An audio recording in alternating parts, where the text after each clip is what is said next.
Yo les bros, bienvenue sur Spatule Bro, je suis le chef et on se retrouve aujourd'hui pour la review de l'épisode 10 de Dadan, saison 2.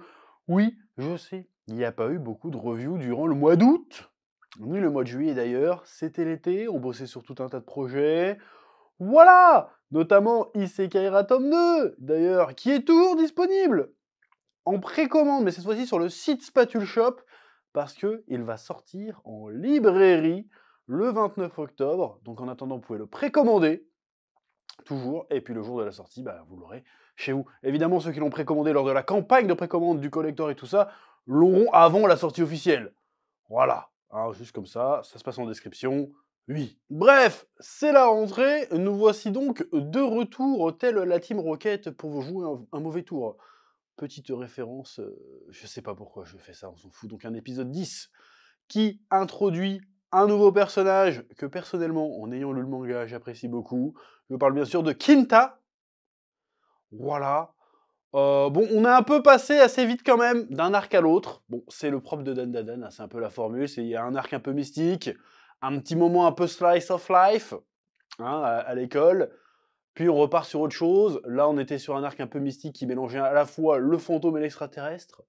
Là, on va plus être sur un délire extraterrestre. Sans vouloir spoiler, mais non, si vous avez vu l'épisode, vous aurez compris. Voilà, la transition est un peu rapide, parce que la conclusion, entre guillemets, de l'histoire de l'œil maléfique, bon, l'épisode était sympa.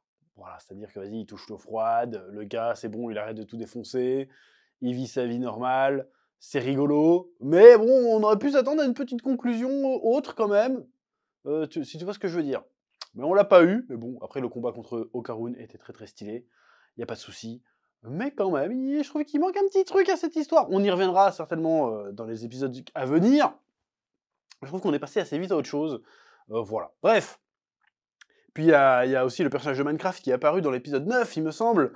J'avais hâte de voir comment ils allaient introduire ce concept aussi par rapport au manga, avec l'espèce de métal que tu te fais fabriquer ce que tu veux avec. C'est très très cool, ça va être très très utile pour la suite d'ailleurs. C'est cool. Bref, donc l'apparition de Kinta, c'est le personnage, disons que Okarun c'est un peu le nerd des fantômes. Lui c'est le nerd de la science-fiction. Enfin, pas des fantômes, mais plutôt des cryptides. Lui, c'est les cryptides. Enfin, Okarun, c'est plutôt les cryptides. Tout ce qui est animal mystique bizarre et extraterrestre. Et Momo, c'était la meuf qui était un peu dans le spiritisme, l'occulte, tout ça. Pardon, je rote. L'occulte et tout ça. Et Kinta, ça va être le mec plus dans la SF, un peu plus en dur. Voilà, c'est un peu le scientifique. C'est un peu. Lui, son délire, c'est plutôt les Gundam. Les robots, les conneries comme ça. Donc la SF un peu plus concrète. L'introduction est incroyable. Voilà, le gars il arrive, et il est en train de farmer tout seul, il prend des pauses, il se fait son petit truc. Sur le chemin, il danse et tout. Tu te dis putain, il est trop sûr de lui, il est trop cool ce mec. Et puis dès qu'il arrive devant l'école, il fait hop. Il se met à chuchoter sa chanson. Je sais pas, il chante. Je pense qu'il chante un générique de quelque chose, mais j'ai pas la ref. D'instinct, je dirais que ça doit être un générique d'un Gundam, j'en sais rien. Mais voilà, quand il se met à danser dans la rue et tout, il était trop fort. Puis quand il arrive, dès qu'il rentre dans l'école, il fait oh, je suis discret, me remarquez pas, là là. C'était assez cool. Et puis c'est un ajout assez intéressant, parce qu'on avait Okarun, qui était un petit peu le seul un peu marginal du groupe, dans le sens où dans le groupe qu'ils avaient jusqu'à présent, ils avaient Momo, bon, qui était un peu marginal aussi, mais bon, la meuf a un fort caractère, donc voilà, elle est un peu populaire quand même. Il y a comment ça s'appelle, Hera aussi qui est à côté, qui est super populaire et tout. T'as le gigabogos, comment il s'appelle, Gigi, gigabogos athlétique et tout, et lui il était là un petit peu, bon, qu'est-ce que je fous dans ce groupe. Hop, et il y a un deuxième plus ou moins comme lui qui apparaît. Donc je trouve que c'est pas mal, je trouve qu'il y a une espèce d'équilibre des forces, entre guillemets, qui est plutôt cool. Tu vois qu'il est encore plus bizarre qu'Okarun, et il est encore un peu plus gênant que Gigi. Parce que Gigi, voilà, il est quand même charismatique, il a un certain charme. Lui, il arrive, il comprend rien, il fait des grosses blagues de cul, alors qu'il... Voilà, le moment où il fait hey, bon, en français, ils ont traduit ça comment? Ils ont dit « Ouais, ma bite !» Et puis il fait « Le doute, ma bite !» Et puis il forme la forme d'un sgeg comme ça. Voilà, j'ai rigolé. C'était très très drôle. Oui, donc j'adore ce personnage. Et en plus, il s'est montré utile dans l'épisode, parce qu'il a dit, attendez, mais non, ça c'est pas un truc de fantôme, ça c'est sûrement un camouflage optique. Pour réussir à le voir, il faut le voir d'un autre côté. Et puis après, du coup, Momo va se mettre sur le côté, il dit, je le vois, bam. Voilà, donc le gars, il arrive, il n'a pas de pouvoir ni rien, mais il est quand même courageux. Et il est quand même très intelligent, parce qu'il a réussi à débloquer la situation. Et ça, c'est cool. J'ai vraiment hâte de voir comment ils vont traiter son arc en animé, parce que vous n'êtes pas prêts. Si franchement, Science Saru se lâche, ils peuvent nous faire un truc incroyable. Bon, l'épisode se termine aussi sur un kaiju qui apparaît.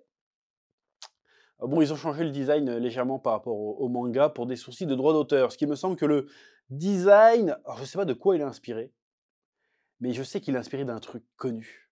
Mais je saurais pas dire quoi. Du coup, ils ont changé un peu la forme des cornes pour que ça soit un peu moins obvious.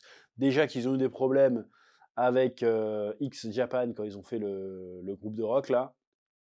Donc ils essayent d'éviter les problèmes, et ils ont bien raison. Tout le passage à l'école était un peu cool aussi, même si, bon, c'était une scène qu'on avait déjà vue, quoi. Hein, on l'avait déjà vue en saison 1, cette histoire-là, des deux qui n'arrivent pas à se retrouver, qui se cherchent, genre, mais il est où Karun, mais elle est où Momo? Et puis en fait, à la fin, ils se retrouvent l'un en face de l'autre, et puis sans se rencontrent, ils se rentrent dedans, et puis ils s'embrassent un petit peu. Oh là là.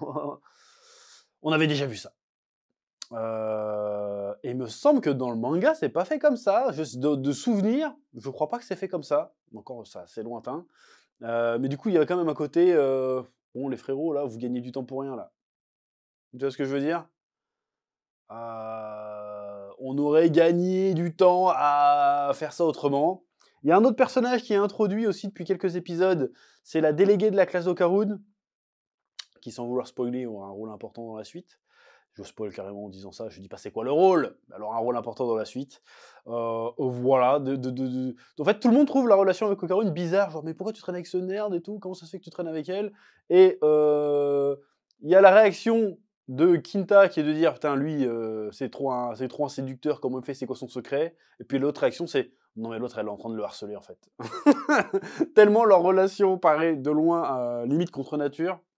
C'est un peu fort le terme contre nature, mais les gens se disent « Attends, c'est pas possible, il y a un truc. Il y a forcément un truc. » Donc, soit le gars, c'est un séducteur de fou, soit elle est en train de le martyriser, et il faut faire quelque chose dans les deux cas. C'est assez intéressant. Enfin, c'est assez rigolo de voir la dynamique entre tous ces personnages. Voilà. Maintenant, on va arriver pas loin de la fin de saison, il me semble, hein, de la partie 1 en tout cas, parce que la preuve, je sais plus, attends. C'était 2 saisons, c'était 12 ou 13 épisodes, il me semble. Donc il doit nous rester 3-4 épisodes. Peut-être même moins, mais même moins, on est au 10, qu'est-ce que je raconte? Donc il reste 3 épisodes grand max. Ça risque d'être très impressionnant, d'être très très stylé. Voilà, donc franchement, j'ai franchement hâte de voir ça, et j'espère en parler avec vous sur cette chaîne, même si bon, je m'y mets un peu tard, mais bon, c'est comme ça, c'était l'été, hein, il y avait du boulot. Bref, c'est à peu près tout ce que j'avais à dire sur cet épisode de Dan Dadan. Je vous laisse le soin de me dire ce que vous en avez pensé en commentaire, et je vous dis à très bientôt sur Spatule Bro pour de nouvelles vidéos. Oui. Eh oh, tu vas pas te barrer comme ça, hein? Tu vas laisser un pouce bleu? Un petit pouce bleu, hein? Puis tu regardes aussi les autres vidéos? Parce que voilà, tu t'abonnes? Ouais? Ouais.